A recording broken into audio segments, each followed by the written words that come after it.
Welcome to the World Lens podcast. I'm your host, Michelle Evans, and this week we have the privilege of chatting with another WTCI member, one who is working on a project that I know will interest many of our listeners in the DMV area. Today we're joined by Bill Scott, the President and Chief Operating Officer of Northeast Maglev. Hi, Bill. Welcome to the show. Good afternoon. Thanks for having me. Of course. So now, for those who aren't aware, the maglev is a next generation type of train with the highest top speeds available. How fast does it actually go? And what differentiates a maglev from the trains we typically see around the country today? Sure. So the Maglev is a superconducting Maglev train. It cruises at 311 miles an hour. So kind of a couple of the key things we have, when we look at this, it's different because of the speed, its safety, and its reliability. Speed-wise, as I said, it can connect Baltimore to DC in 15 minutes, cruising at 311 miles an hour. If you compare that or contrast that to our existing infrastructure, the Acela, which is the fastest we have, does about 90 Mm-hmm. miles an hour from DC to New York, and can only top out at about 10% of the right of way at about 150 miles an hour. So it's about twice as fast the maglev is. Um, Safety wise, we are based on the Shinkansen technology, which has been operating for over 60 years. And the maglev operates in a U-shaped guideway, so not on traditional steel wheels on steel tracks as it moves up and down the corridor. The maglev, safety-wise, is in a U-shaped guideway, so it's protected and it's kind of bunkered in, if you will. So it Mm-hmm. can't derail and it risks any interaction with cars or anything else since it's either in high elevated guideways or deep underground tunnels. So it's never has crossings of anything that would interfere with it. So you don't have any safety issues. And then, Okay. reliability wise, that's a big issue for us too. Is the Shinkansen technology, the maglev technology, averages about 30 seconds of delay in a given year for all of its trains, including weather shutdowns, whether it's hurricanes, storms, or any other natural catastrophe. Whereby, if you compare that to traditional rail on the Northeast Corridor, about 22% of all trains are either late or canceled. And of those, the ones that are late average about 58 minutes late. Mm. So it's very different technology and a different set of expectations, which we're excited to try to bring between DC and Baltimore at this point. So yeah, specifically, why this area? Why'd you choose the Northeast? So I think when you talk about the Northeast, you got to step back first and see, Japan has been building the Shinkansen, and now the next generation, which is the Maglev in Japan. And why they're doing it is they have, a 343 miles that they're trying to connect that has a GDP of about $2.5 trillion. Hmm. That would make it the eighth largest region in the world or country in the world just on this region, with a population of 23 million. When you compare that to DC to New York, DC to New York has a $4 trillion GDP, so it's almost 60% bigger than what Japan's building, making it the fifth largest economy on its own, just the NEC, in the world.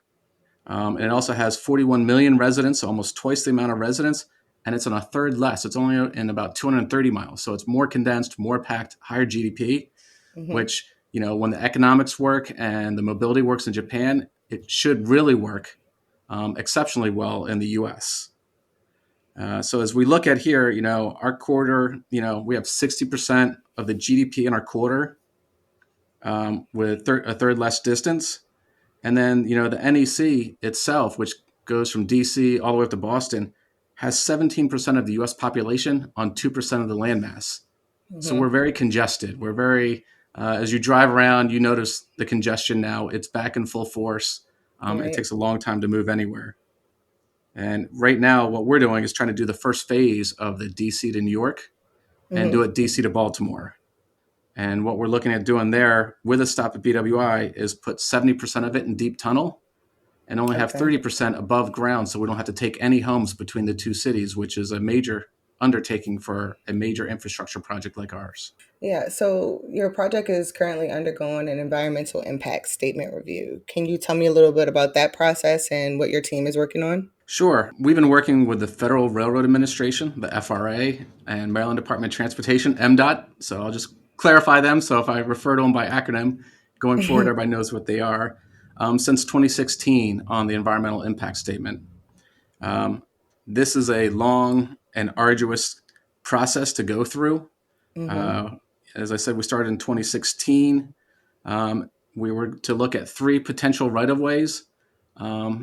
To be as thorough as possible, the FRA and MDOT studied 14 different possible routes between DC Mm-hmm. and Baltimore to try to narrow that down to what is the least impactful, and minimize any impacts to both the communities and the environment. Right. The DEIS was published in early January 2021, and we completed all the public comment period in about May of 2021. What we found out is, after going through that, there were about 6,100 comment submissions that were put on the record relating to the project that came out of the review process. Now, fortunately, I think the supporters actually came out very strong. Over 62% of all the submissions were in support of the project, which is typically a heavily negative. As the people who don't like something, they usually come out in droves, but getting people who like something to come out is very difficult. So we Mm-hmm. really appreciate all the supporters we've had that came out and voiced their opinions on the project. And then the next step is we are going through all these comments. We got to make sure we make an informed decision with the options that are left. And then, get to a point where we can work with the FRA, who has final decision on the preferred alternative, to bring it so we can then do our final engineering and scoping so we can move forward on the project. So, these reviewers, are they just, a select group of citizens that are selected? How are they chosen? So the review process is done by the FRAs, the lead federal agency, and the Maryland Mm-hmm. Department of Transportation's the co-lead on the state side. So they go out and they work with the general public. So Okay. anyone from the general public and federal agencies and state agencies and local agencies are all encouraged and asked to provide their comments and submissions. The FRA and MDOT are the ones leading the process, Okay. and they will take into account all the feedback they get from these different federal, state, local, and community groups between the two cities. Okay. So I want to ask a little bit about the technology behind it. You kind of mentioned it briefly. What exactly is SC Maglev technology, and how is it powered? Does it use fossil fuels? How does the power get to the trains? Sure. So SC Maglev, so SC stands for superconducting.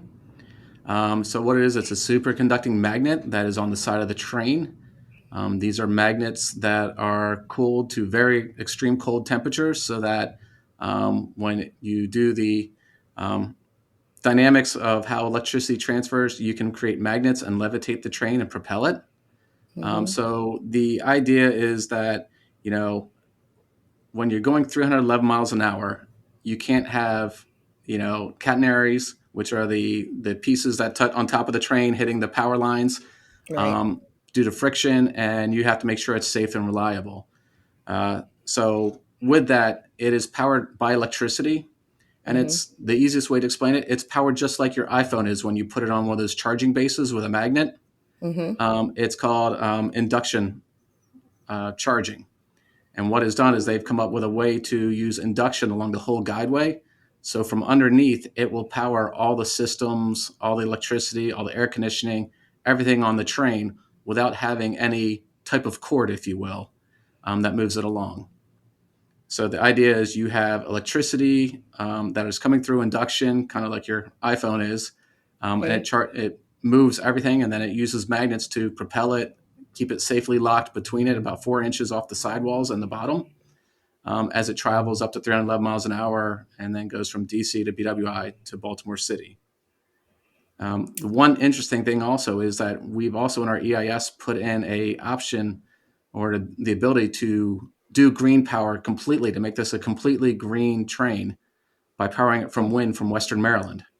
Okay. Um, so we have put that in there as a study because Maryland has a lot of available land in Western Maryland that the state controls to do wind, much like Virginia and West Virginia and Pennsylvania done on all of our borders on the same ridge lines. Mm-hmm. But Maryland, we haven't done that yet. So we think it would be a great opportunity to provide power to the grid in off hours and also provide a solution during on peak hours to have a true green solution for a train between the cities. It's cool. So I have a very random crazy question. Um, so it goes 300 miles an hour, 311.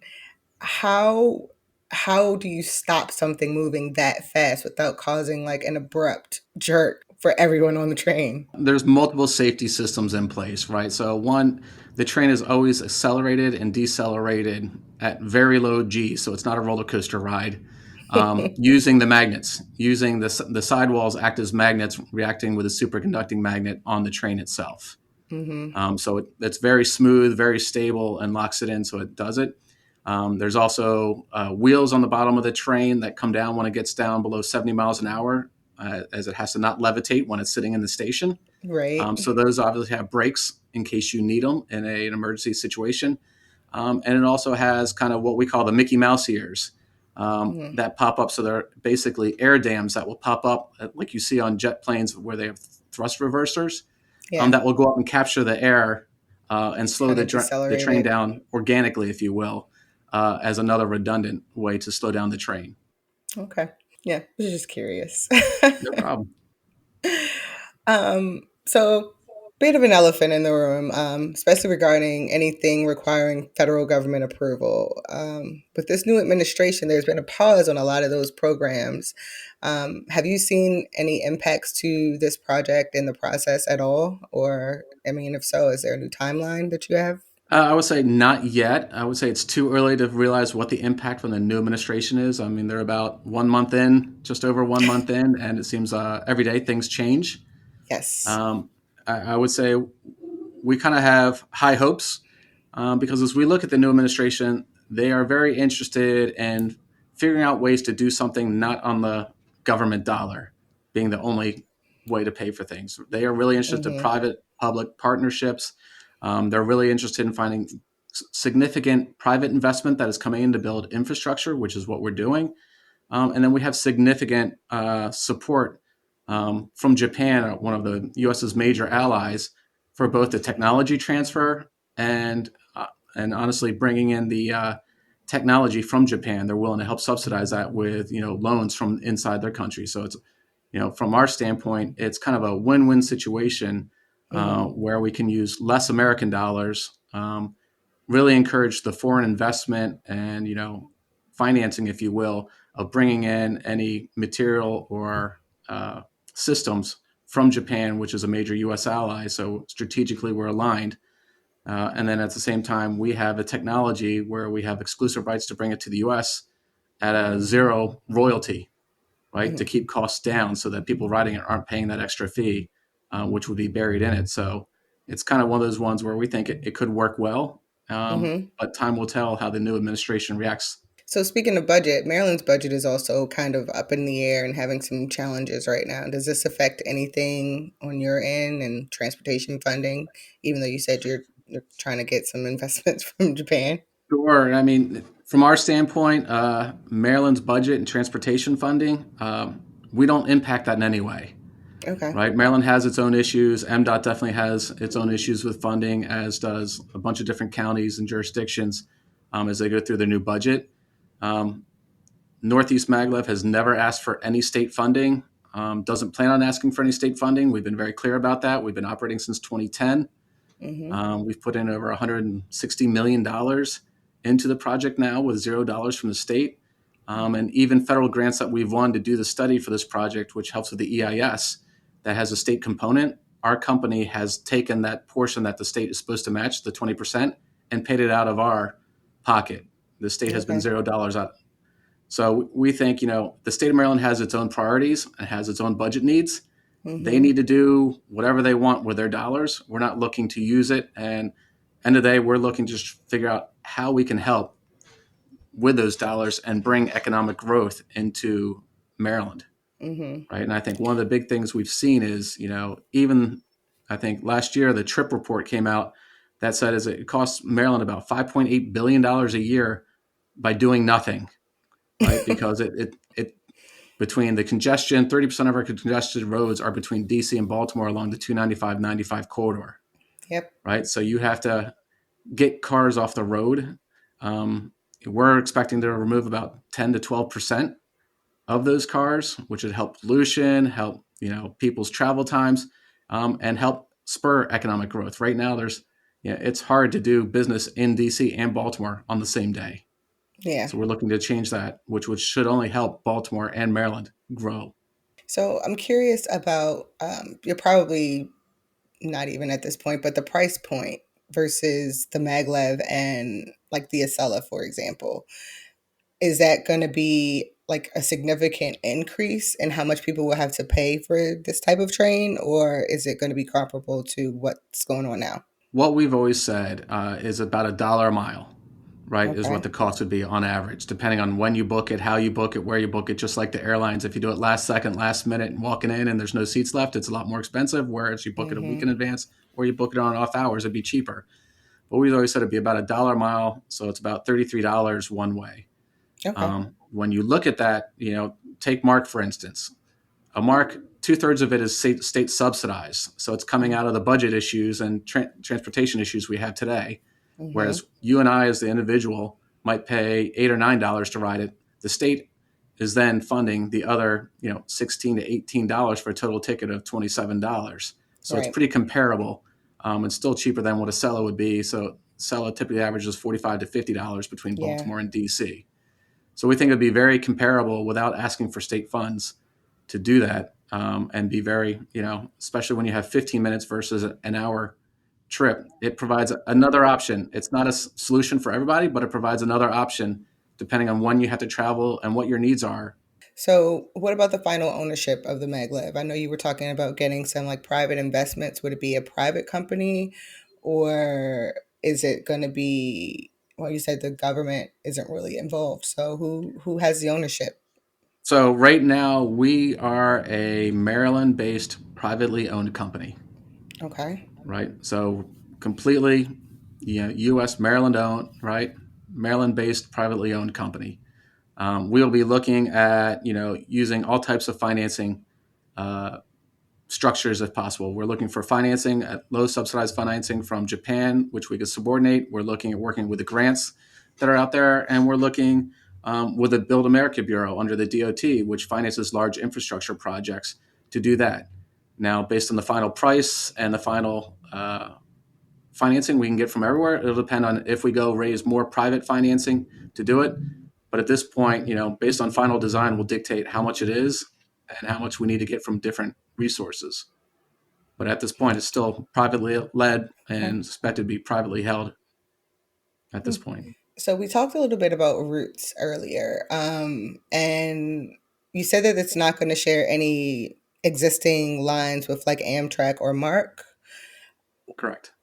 Okay, so how did you manage to do this? You said that you worked out like thousands of different routes. Like, what was it that you found that narrowed it down to what you are proposing? Sure. So we have a 33-mile corridor we need between DC and Baltimore to put a maglev line in, right? So Mm-hmm. the FRA and MDOT, when they originally scoped it, said let's look at 3. Well, then we expanded. It got expanded to 14 to make sure that we've done all the due diligence that needs to be done between the two cities to make sure we can find the least impactful way to go forward. And Mm-hmm. there's 2 routes left, and that came out in the draft environmental impact statement. Those 2 routes, the alignments, are basically alongside 295, if you Mm-hmm. will. 70% of it's underground, 30% of it's above ground, and the above ground piece is only on federal land, so we don't have to take any homes along the whole corridor, which is very difficult for a major infrastructure project to do that and never take a single Yeah, home.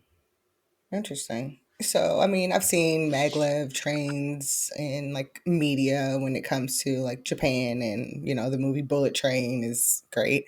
But why have they been so successful in these other places? And what are you learning from places like Japan who have a successful maglev? So we're working. So there are maglevs. I think China has one that goes from their airport to Shanghai, which is a different technology and a little bit slower. It's only the 200 some miles an hour.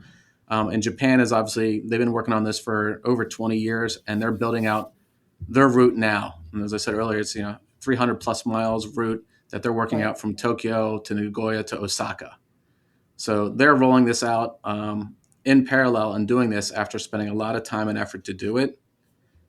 Japan's already moved. I mean, I've rode the Maglev 10 times at this point in Japan. You know, they've moved over 300,000 people on it, gone about 2 million miles to really demonstrate the technology.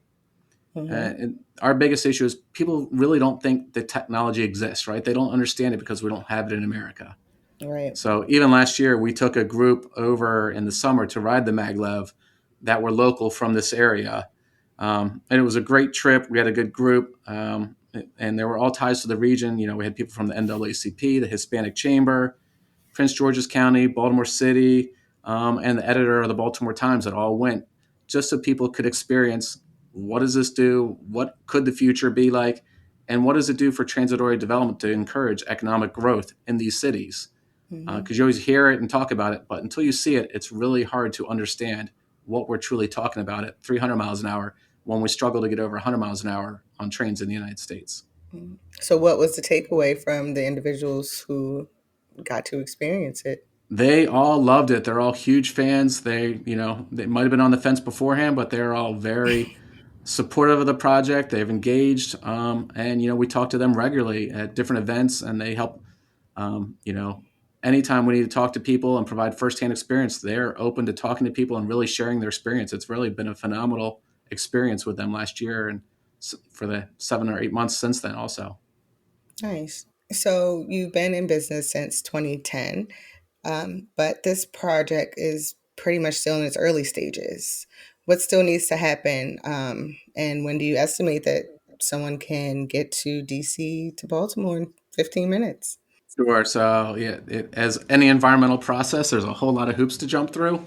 Of We course. need to finish. We need to get a final preferred route. Like I said, we have two main alignments and then options for stations that are still outstanding. So we need the FRA and MDOT and us to work to get to a final route and complete the EIS and get the record of decision.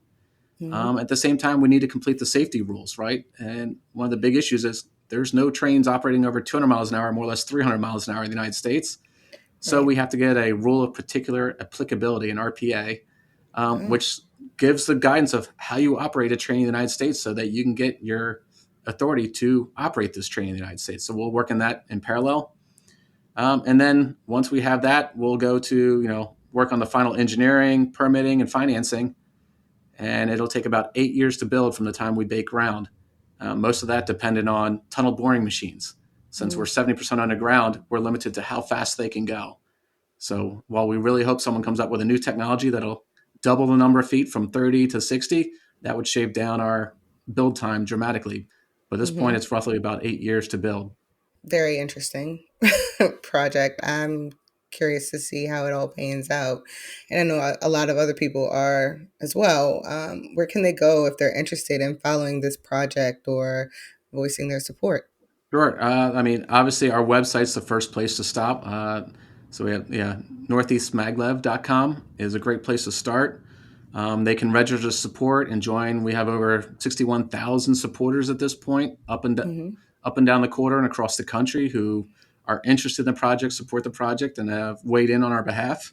We're also looking for businesses that are interested to sign up also. We have a business section because as we look to go out and procure different services and items that we need over the next 3, 6, 12, 2 years, it's Hmm. important we have them in the pipeline so we know who's available, who's interested, and we're not just going out from scratch and just, throwing stuff against the wall. We really want to target those that, have come in and spent the time to work with us. And then, we've also worked with, we did two different events last year to work with MBEs and WBEs, so minority owned businesses and women owned businesses, to get them so they have the certifications they need to take advantage of any uh, options we have for building and providing services as we go forward, because that is one of the commitments we've made and that the state of Maryland's made to help supporting our community. So we want to make sure we Hmm. have that available.